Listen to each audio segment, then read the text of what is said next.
지금 이 세상 어디선가 누군가 울고 있다.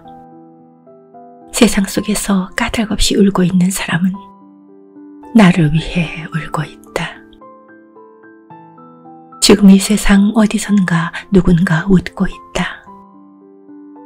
한밤중에 까닭없이 웃고 있는 사람은 나를 위해 웃고 있다.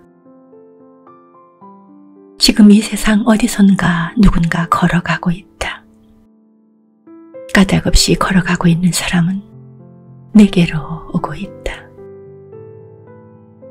지금 이 세상 어디선가 누군가 죽어가고 있다. 세상 속에서 까닭없이 죽어가고 있는 그 사람은 나를 바라보고 있다. 독일의 시인 라이너 마리아 릴케의 엄숙한 시간이란 시입니다. 안녕하세요. 감성편지의 김다원입니다. 나와 상관없다고 생각하는 것들이 나를 옥죄거나 나를 살릴 수 있다면 그것을 어떻게 생각해야 할까요? 우크라이나와 러시아의 전쟁이 내 식탁의 콩나물을 줄이고 올리브유를 쓸 수 없게 한다거나 미국 트럼프의 등장이 당장 내 수입을 반토막 낼 수 있거나 또는 통장을 몇 배로 불린다면 그 또한 어찌 말해야 할까요? 아니면 불확실성의 사회에서 현재 내가 살아가는 것만으로도 기적이라 해야 할까요? 이런 상황에서 고 최인호 작가의 책 왕도의 비밀을 읽고 있습니다. 고구려 토기에 그려진 우물정자를 본 화자가 우물정자의 비밀을 찾아 한국, 일본, 중국을 헤매며 그 근원을 알아가는 과정입니다. 마침내 그 문양이 광개토대왕의 표식이고 한민족의 상징일 것이란 역사적 추리소설입니다. 그런데 작가는 그 근거를 찾아 발로 뛰고 땀을 수없이 흘립니다. 단순하게 소설만을 위한 것이라 할 수 없는 열정, 곧 나의 근원을 찾는 고난에 듭니다. 오늘 그의 발걸음을 따라가는 것은 그의 걸음이 또 우리의 마음이기 때문입니다. 내 뿌리를 찾는 것이기 때문입니다. 내 현재를 아는 것이기 때문입니다. 우연인가 하는데 필연인 듯 말입니다. 몇 페이지 읽어드립니다. 구독과 좋아요를 주시면 제가 더 큰 용기를 얻습니다. 안압지에서는 모두 173점의 대부 접시들이 출토되었다. 굽이 낮고 납작한 작은 접시를 대부 접시라 하는데 태토는 매우 거칠고 색조는 회색이다. 그중 대부 접시 7에는 특이한 문양이 새겨져 있다. 내면 바닥에 각선으로 우물정자 문양이 새겨져 있는 것이다. 우물정자 문양이 새겨진 접시가 이 밖에도 2점이 더 있으나 그중 한 점은 이와 동일하며 다른 한 점은 직립으로 된 구연의 형태를 추가하고 있는 것이다. 보고서를 통해 내가 직접 눈으로 보았던 우물정이 새겨진 접시 말고도 2점의 접시가 더 안압지에서 출토되었다는 보고서의 내용을 읽는 순간 나는 큰 충격을 받았다. 지금까지 이성산성에서, 몽촌토성에서, 구이동에서, 여주의 매룡리에서, 김해의 예한리 고분에서, 양산의 북정리에서 한 점씩 출토되었던 우물정자의 문양은 이처럼 경주의 안압지에서 한 무더기로 쏟아져 나온 것이다. 3개의 접시로, 또한 지금까지 발견되던 토기가 아닌 나무로 만든 칠기에서도, 그 칠기에서는 파편까지 합치면 10개가 넘는 우물정자의 문양이 대량으로 출토되었던 것이다. 마치 내 의혹을 향해 무자비하게 용단 폭격하여 대량 학살을 노리듯. 어젯밤 나는 혼자서 경주 시내에 들어가 술을 마셨다. 무대 위에서는 거의 엉덩이가 보일 만큼의 짧은 미니스커트를 입은 여인 하나가 마이크를 들고 노래하고 있었다. 여인은 내 옆자리에 앉아서 합석하여 술을 함께 마시기를 원했지만 나는 혼자이기를 고집하였다. 안압지가 내 역사 추적의 강력한 걸림돌로 나타난 것이다. 김해와 양산에서 발견된 가야토기에 새겨진 우물정자의 문양은 예외일 수 있다고 나는 대수롭지 않게 생각해 왔었다. 가야토기에 새겨진 우물정자 문양은 유해적인 낙서일 가능성도 있는 것이다.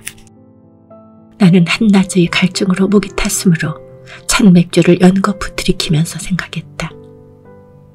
안압지는 다르다.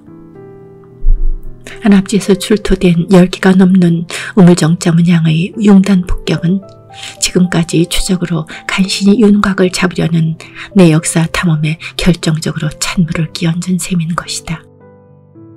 이제 나는 내 역사 추적의 모든 방향을 재검토하지 않으면 안 된다.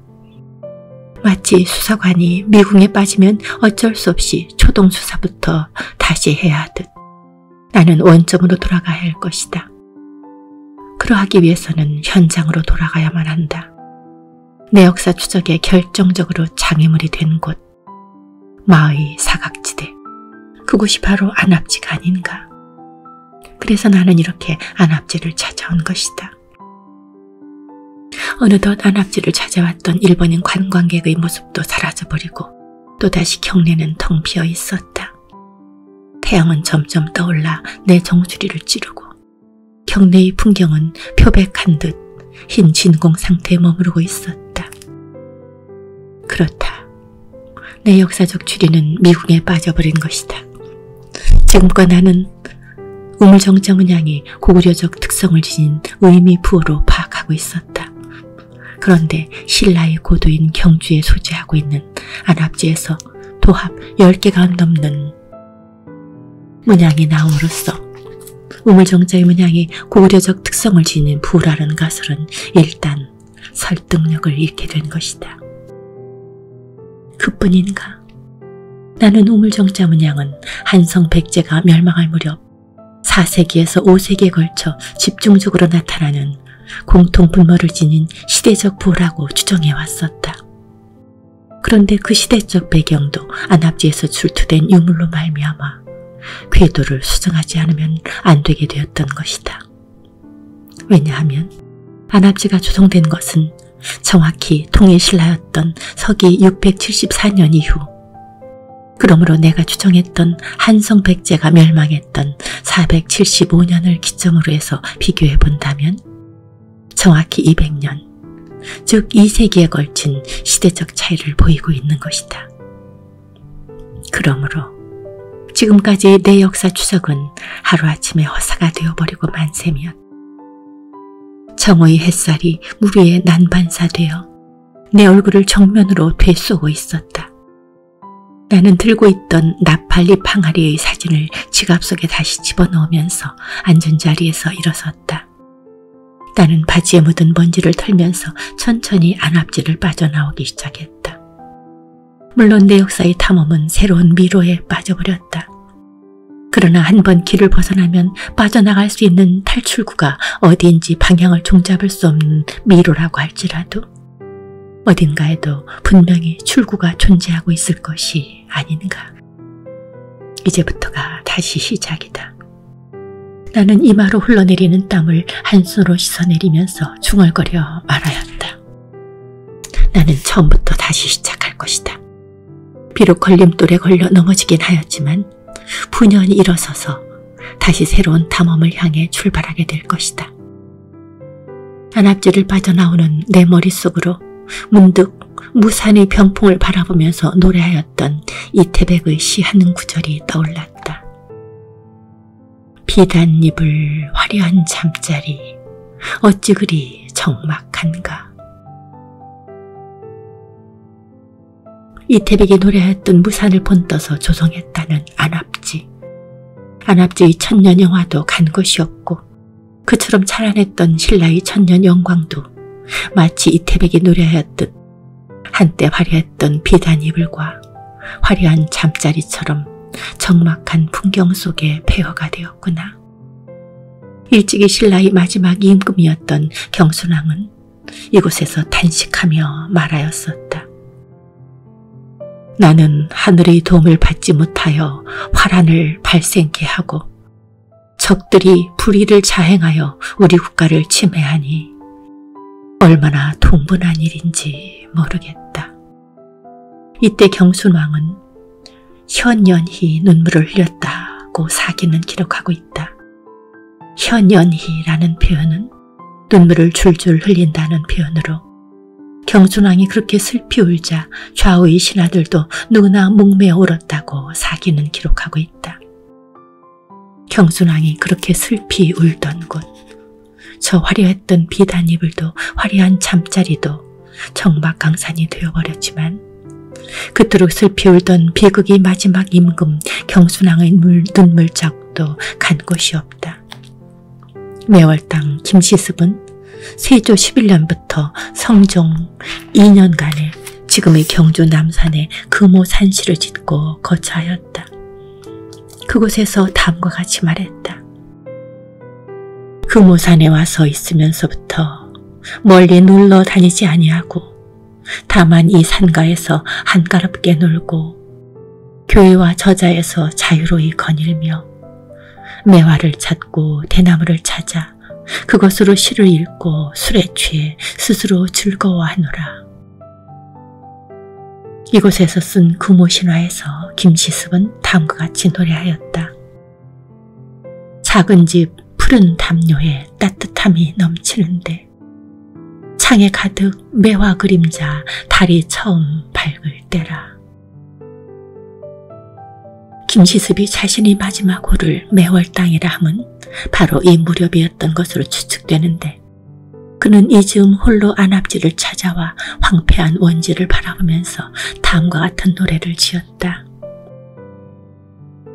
큰 못을 파서 바다를 만들어 고기나 소라가 자라고 물을 끓어서 용후에 물을 이끌이니